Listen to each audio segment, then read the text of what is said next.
Dieu a tant aimé le monde qu'il a donné son Fils unique, pour que tout homme qui croit en lui ne meure pas, mais qu'il ait la vie éternelle. Car Dieu n'a pas envoyé son Fils dans le monde pour juger le monde, mais pour que le monde soit sauvé par lui.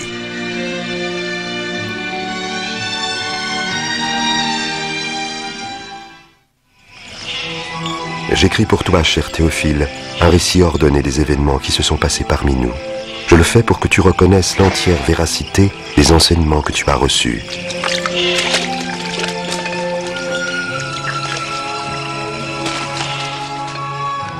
Au temps où César Auguste était empereur de Rome et Hérode le Grand, roi de Judée, Dieu envoya l'ange Gabriel dans une ville de Galilée, appelée Nazareth, chez une jeune fille vierge nommée Marie.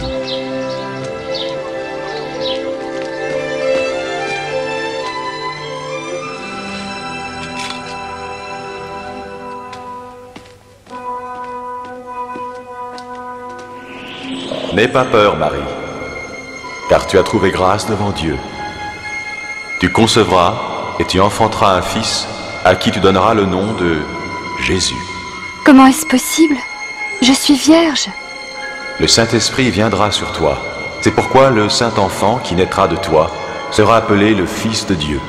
Son royaume est éternel. Alors Marie se rendit dans une ville des montagnes de Judée, chez sa cousine Élisabeth, elle aussi miraculeusement enceinte. Élisabeth! Marie! Cousine Marie! Tu es bénie entre toutes les femmes, et l'enfant que tu portes lui aussi est béni. Car à l'instant où tu m'as salué, le bébé qui est en mon sein a remué d'allégresse. Mon âme exalte et magnifie le Seigneur. Et mon esprit a trouvé la joie en Dieu, mon Sauveur. Désormais, tous les âges diront mon bonheur.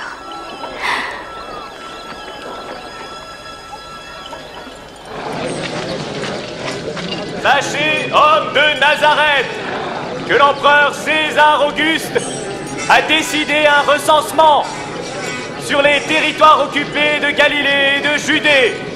Tous doivent aller se faire inscrire, chacun dans sa ville natale.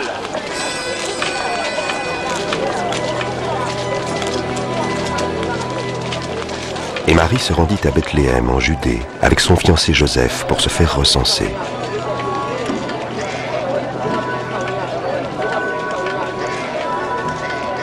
Mais il n'y avait pas de place pour eux à la maison des voyageurs, et ils durent se loger dans une humble étable.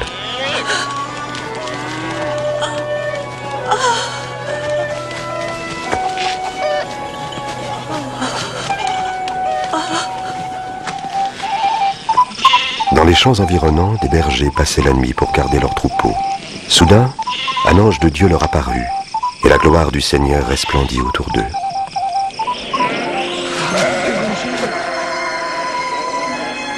Aujourd'hui, dans la ville de David, un sauveur vous est né. C'est le Christ, le Seigneur.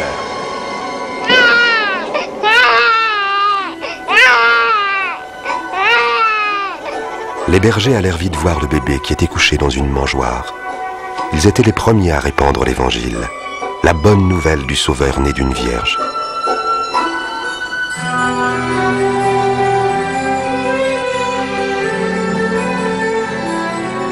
Lorsque 8 jours plus tard arriva le moment de circoncire l'enfant, on lui donna le nom de Jésus. Puis Joseph et Marie l'amenèrent à Jérusalem pour le présenter au Seigneur. Après avoir accompli tout ce que la loi du Seigneur ordonnait, Marie et Joseph retournèrent en Galilée, à Nazareth, leur village. Lorsque Jésus eut 12 ans, Joseph et Marie l'emmenèrent à Jérusalem pour les fêtes de la Pâque. Et quand ils repartirent, Jésus resta à Jérusalem, et ses parents ne s'en aperçurent pas tout de suite.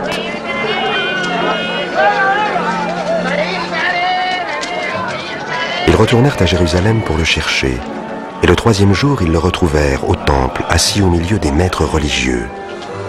Qui est cet enfant qui pose tant de questions? Il vient de Nazareth. Nous le croyons reparti avec nous. Veuillez excuser sa ferveur. Tous étaient frappés par son intelligence.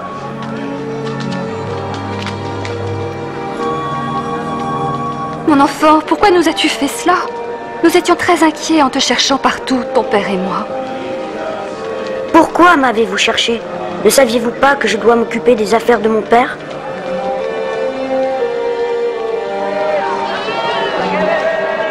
Jésus retourna avec eux à Nazareth. Il grandissait et se fortifiait en sagesse. Et la faveur de Dieu et des hommes était avec lui.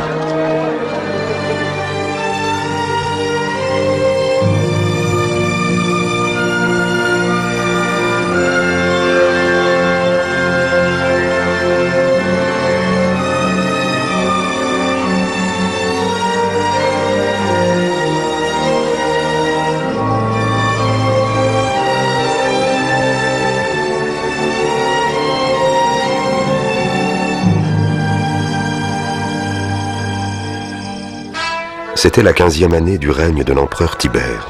Ponce Pilate était gouverneur de Judée, et Hérode régnait sur la Galilée. Anne et Caïphe étaient les grands prêtres. Cette année-là, Dieu confia son message à Jean dans le désert. Il parcourait la région du Jourdain, proclamant un baptême en signe de repentance, afin que Dieu pardonne les péchés. Éloignez-vous du péché! Faites-vous baptiser! Et Dieu pardonnera vos péchés! Ainsi qu'il est écrit au livre des paroles du prophète Ésaïe. Une voix crie dans le désert. Préparez le chemin du Seigneur. Rendez droit ses sentiers. Tout ravin sera comblé. Toute montagne et toute colline seront abaissées. Les passages tortueux seront redressés. Les chemins rocailleux aplanis. Et tous les hommes verront le salut de Dieu. Dis-nous, es-tu le Messie?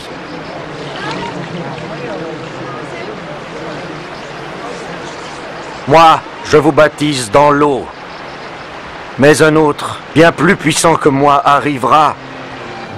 Je ne suis pas digne de délier la courroie de ses sandales. C'est lui qui vous baptisera du Saint-Esprit et de feu. Il séparera le grain de la paille. Et il amassera tout le grain dans son grenier.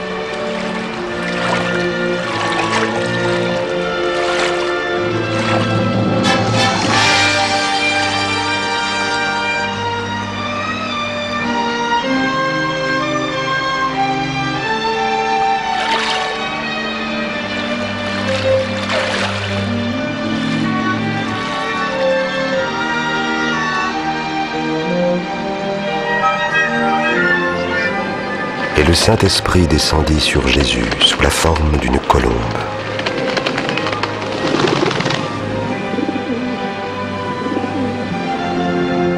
Et une voix se fit entendre du ciel. « Tu es mon Fils bien-aimé, tu fais toute ma joie. » Jésus alla à Nazareth, le village de son enfance.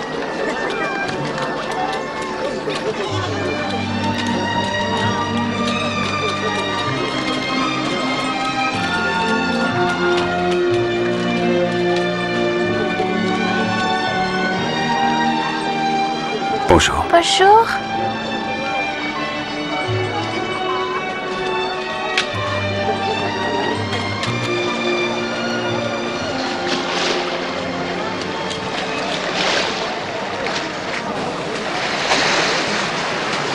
La paix soit avec toi, et avec toi même. M'embarqueras-tu, Simon? Pourquoi pas? Il ne va pas nous quitter? Parle-nous, parle-nous. Parle-nous. Jésus, parle-nous!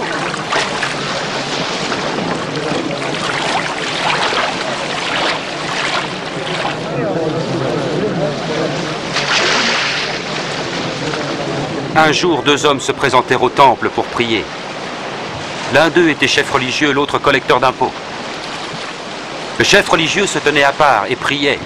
« Oh Dieu, je te remercie de ne pas être avare, malhonnête et adultère comme les autres hommes. En particulier de ne pas être comme ce collecteur d'impôts là-bas. Je jeûne 2 jours par semaine. Je donne 1/10 de tous mes revenus. » Mais le collecteur d'impôts se tenait à part et n'osait même pas lever les yeux.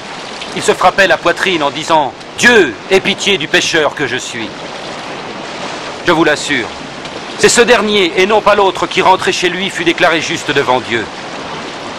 Car tout homme qui s'élève sera abaissé, et celui qui s'abaisse sera élevé. Avance ta barque plus loin dans les eaux profondes. Puis toi et tes compagnons, jetez vos filets pour la pêche.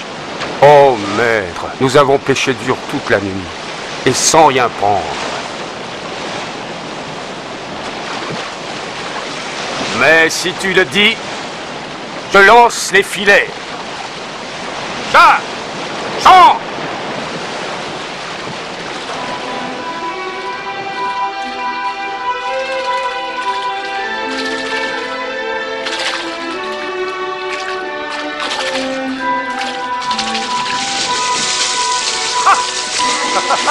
Jacques! Jean! Approchez votre barque! Venez nous aider! Vite! Pas possible! Nous sommes occupés! On n'en a jamais pris autant!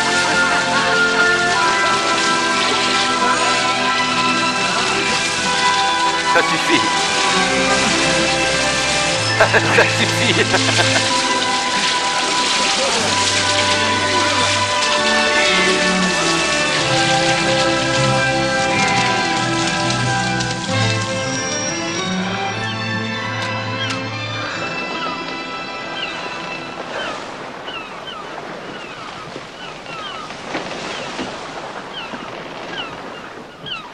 Éloigne-toi de moi, Seigneur, car le péché est en moi. N'aie pas de crainte, car tu pêcheras des hommes désormais.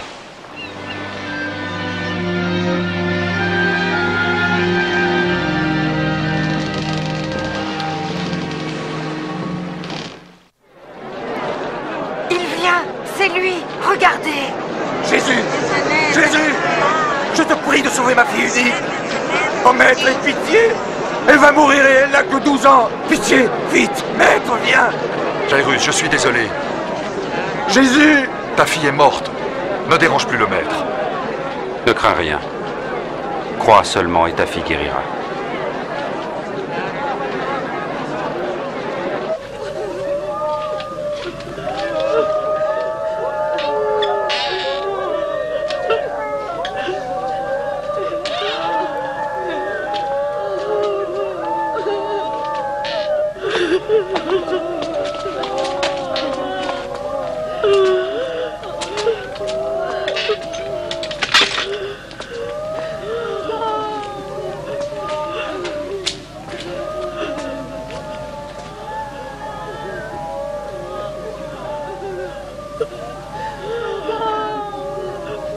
Ne pleure pas. Elle n'est pas morte, elle est endormie.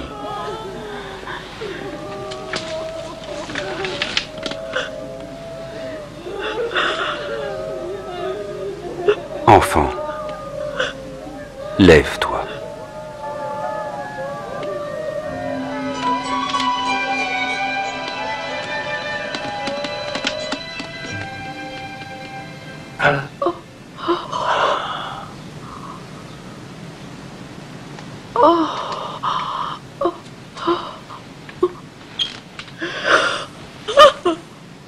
Donnez-lui à manger. Mais ne dites rien. Personne ne doit être mis au courant. Puis Jésus monta sur une colline pour y prier, et passa toute la nuit là, à prier Dieu. Il appela ses disciples et en choisit 12 pour être ses compagnons. Il les nomma apôtres. Simon, qu'il appela aussi Pierre.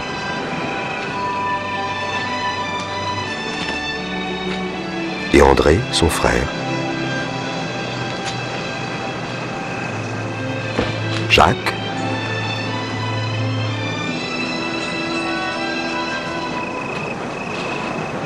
Et Jean. Philippe. Et Barthélemy. Et Matthieu.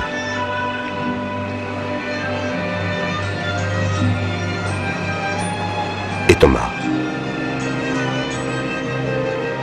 Ainsi que Jacques, fils d'Alphée. Et Simon, appelé Zélote. Et aussi Judas, le fils de Jacques. et Judas Iscariote, qui devait le trahir.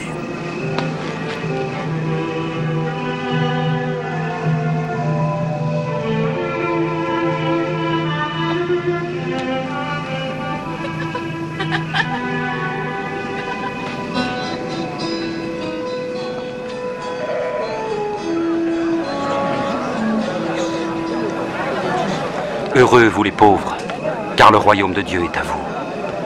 Heureux vous qui avez faim, car vous serez rassasiés. Heureux vous qui pleurez maintenant, car vous rirez. Heureux ceux qui seront haïs, méprisés, insultés, et traités de mauvais à cause du Fils de l'homme. Réjouissez-vous alors et dansez de joie, car une belle récompense vous attend dans le ciel. En effet, c'est ainsi que leurs ancêtres ont traité les prophètes. Mais je vous dis à vous qui m'écoutez, aimez vos ennemis. Faites du bien à ceux qui vous haïssent. Bénissez qui vous maudit. Priez pour ceux qui vous calomnient.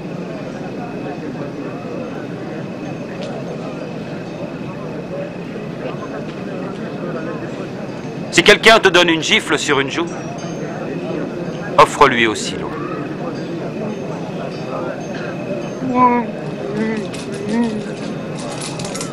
Et à qui te prend ton manteau, ne refuse pas non plus ta chemise.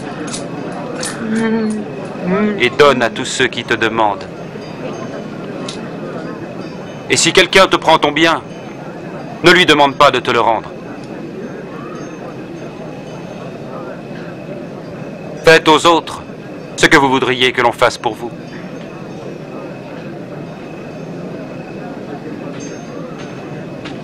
Si vous aimez seulement ceux qui vous aiment, quelle reconnaissance en attendre? Même les pécheurs aiment ceux qui les aiment. Et si vous ne faites du bien qu'à ceux qui vous en font, quelle reconnaissance vous en a-t-on? Les pécheurs en font autant. Comment a-t-il pu le toucher? Il lui a adressé la parole. Ça me dégoûte.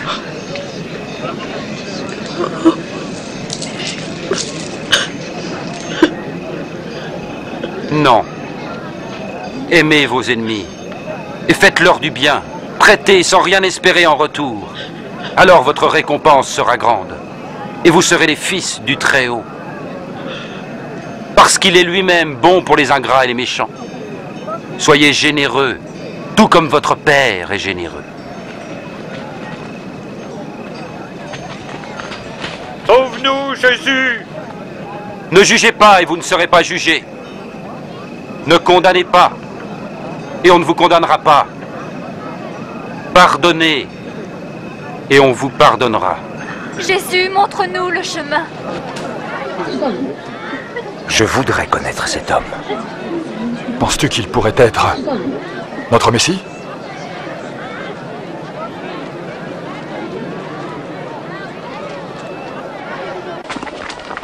Et ce chef religieux, Simon, invita Jésus à manger avec lui. Jésus se rendit chez lui et se mit à table. Allons les enfants, laissez-nous. Vous m'entendez? Allons. Ah, ces enfants, ils ne sont jamais tranquilles. Que vient-elle faire là? Je ne sais pas.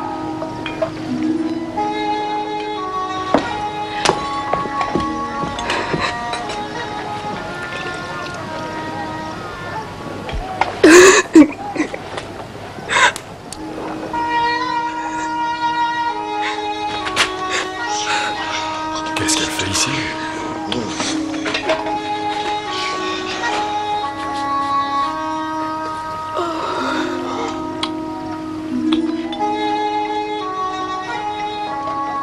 Si cet homme était vraiment un prophète, il saurait qui est cette femme qui le touche.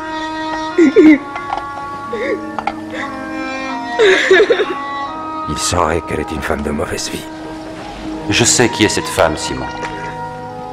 Alors écoute ceci. C'est l'histoire d'un prêteur à qui deux hommes devaient de l'argent. L'un lui devait 500 pièces d'argent et l'autre 50. Aucun des deux ne pouvant le payer, il leur fit grâce de leur dette. Lequel des deux l'aima le plus? Celui, je pense, auquel il avait remis la plus grosse dette. Tu as raison. Vois-tu cette femme?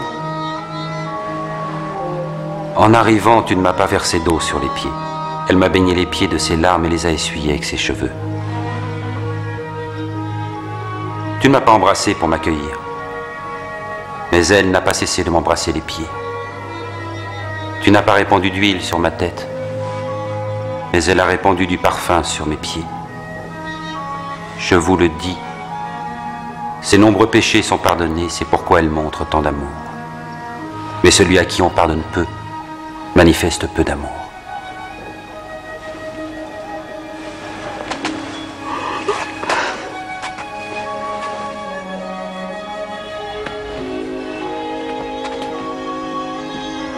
Tes péchés te sont pardonnés.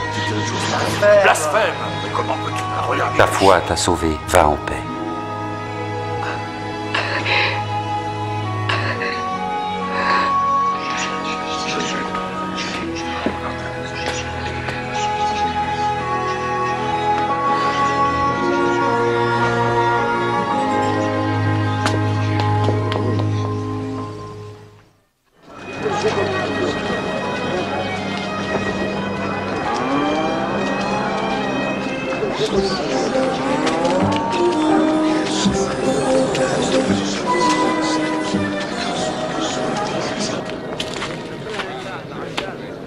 Maître.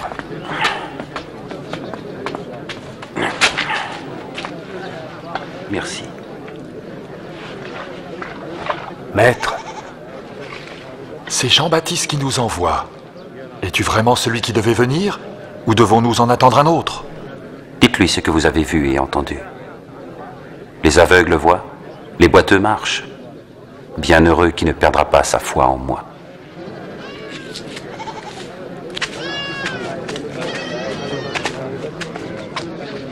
Monte sur mes épaules. Là, tu le vois? Ah oui, je vois Jésus. Un jour, un homme sortit pour semer. Et tandis qu'il semait, du grain tomba sur le chemin, il fut piétiné. Et les oiseaux du ciel ont tout mangé. Une partie tomba parmi les pierres. Et après avoir poussé, elle dessécha par manque d'humidité. Une autre partie tomba parmi les ronces. Et les ronces levèrent avec le grain, et l'étouffèrent.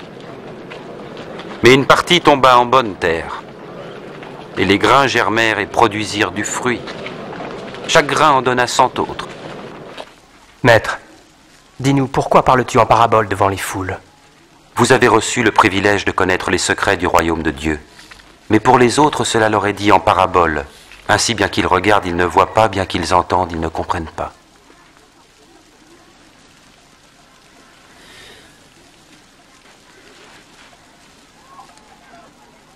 Voici le sens de cette parabole.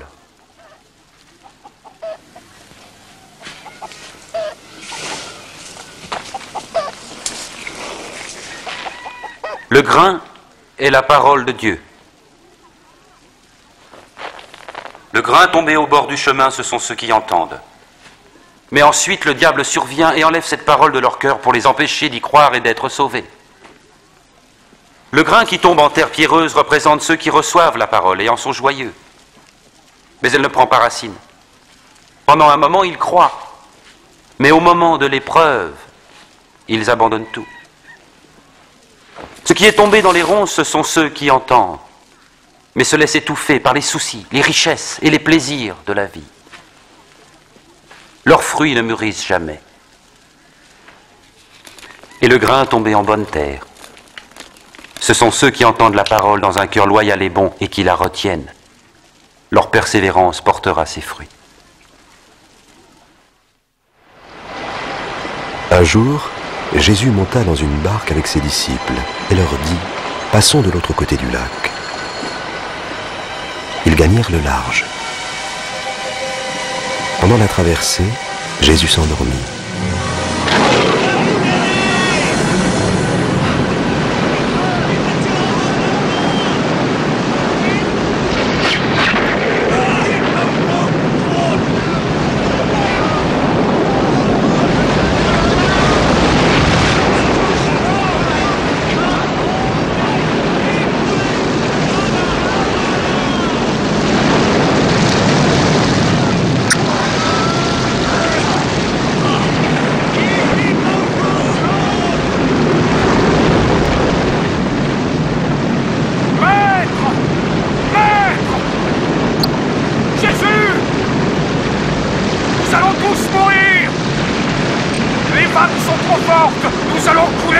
Sauve-nous!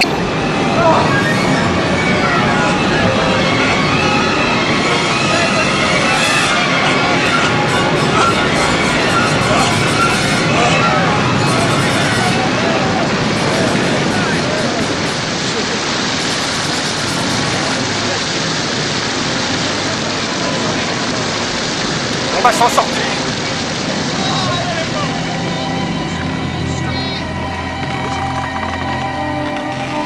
Où est votre foi?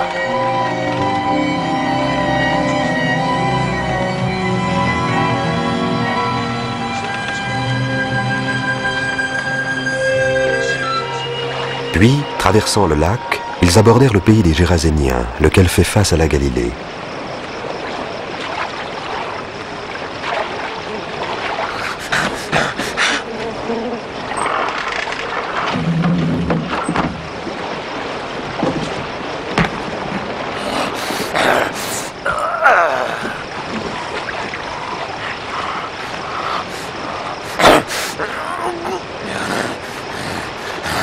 Jésus, Fils du Dieu très haut, que veux-tu de moi? Je t'en prie, ne me punis pas. Quel est ton nom?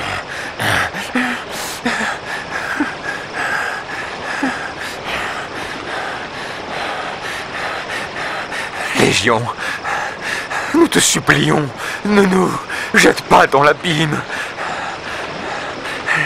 Laisse-nous entrer dans ce troupeau de porcs.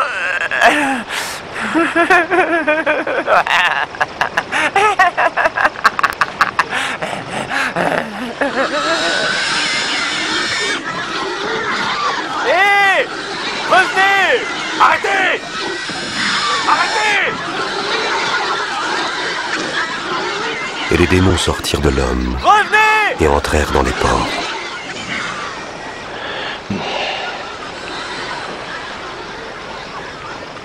Va-t'en d'ici!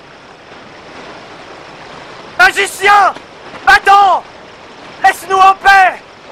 Va-t'en! Va-t'en d'ici! Je te suivre partout. Laisse-moi t'accompagner. Rentre chez toi et dis ce que Dieu a fait pour toi.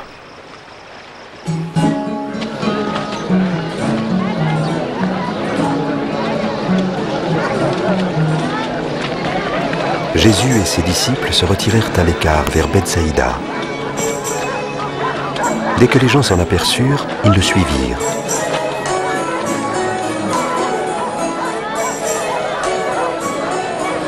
En fin de journée, Pierre dit à Jésus: Maître, dis-leur de s'en aller. Renvoie-les dans les fermes et les villages des environs pour qu'ils se logent et se ravitaillent. Cet endroit est désert.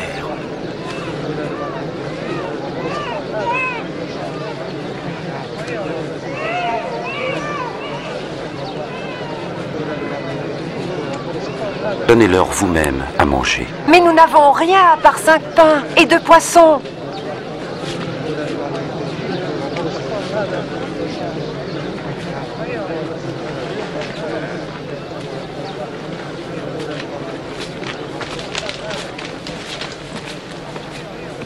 Béni sois-tu, Seigneur notre Dieu, qui règne sur l'univers, qui fait sortir le pain de la terre.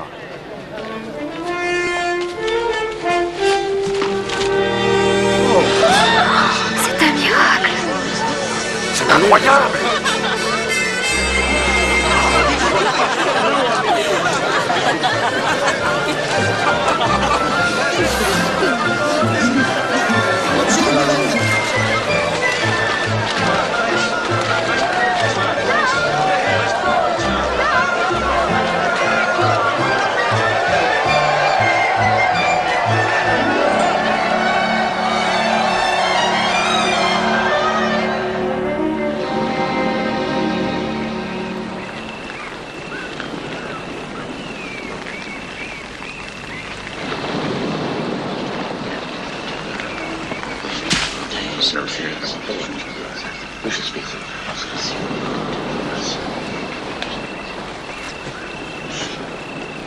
Que disent les gens à mon sujet?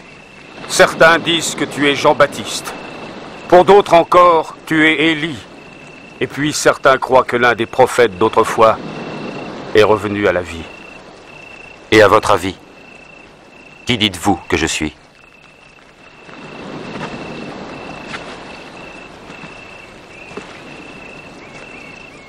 Tu es le Messie, l'envoyé de Dieu.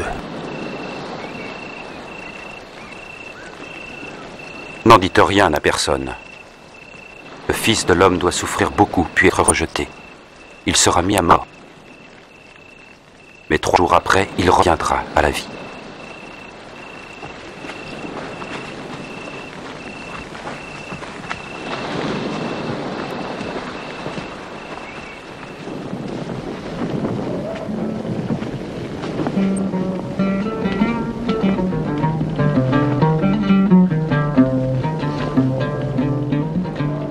Qui d'entre vous me suivra? Je te suivrai, Seigneur. Mais d'abord, laisse-moi aller dire adieu à ma famille. Quiconque met la main à la charrue puis regarde en arrière n'est pas fait pour le royaume de Dieu. Si quelqu'un veut venir à ma suite, qu'il renonce à lui-même et prenne sa croix chaque jour et qu'il me suive. Car celui qui veut sauver sa vie la perdra. Mais celui qui perd sa vie à cause de moi la sauvera. À quoi sert-il à un homme de gagner le monde entier s'il perd son âme? Si un homme a honte de moi et des paroles que je dis, alors le Fils de l'homme a honte de lui quand il viendra dans sa gloire, et dans la gloire du Père et celle des saints anges.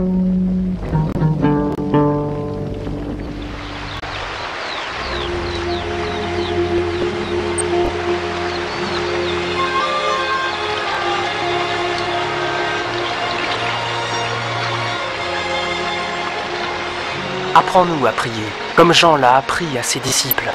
Quand vous priez, dites « Notre Père qui es aux cieux, que ton nom soit sanctifié, que ton règne vienne, que ta volonté soit faite sur la terre comme au ciel. Donne-nous chaque jour notre pain quotidien. Pardonne-nous nos offenses, comme nous pardonnons aussi à ceux qui nous ont offensés. Protège-nous contre la tentation et délivre-nous du mal. »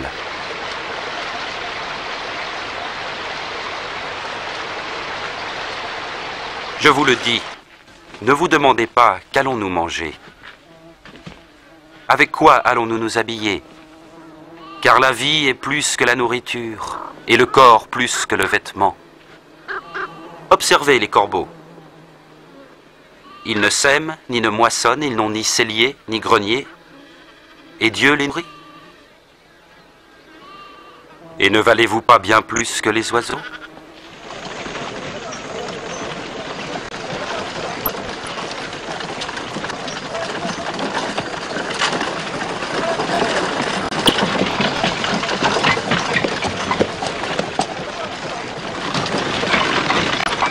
Ô bon maître, que dois-je faire pour obtenir la vie éternelle? Pourquoi m'appelles-tu bon? Personne n'est bon, sinon Dieu seul. Tu connais les commandements. Tu ne commettras pas d'adultère. Tu ne tueras pas, ne porteras pas de faux témoignages. Tu respecteras ton père et ta mère. Depuis ma jeunesse, j'ai obéi à ce commandement. Il te reste encore une chose à faire. Vends tout ce que tu as et distribue le produit aux pauvres, et tu auras un trésor au ciel. Ensuite, viens et suis-moi. Mais nous sommes des marchands et riches. Qu'il est difficile pour les riches d'entrer dans le royaume de Dieu. Oui, vraiment, il est plus difficile à un homme riche d'entrer dans ce royaume qu'à un chameau de passer dans le trou d'une aiguille. Mais alors, qui peut être sauvé? Ce qui est impossible aux hommes est possible à Dieu.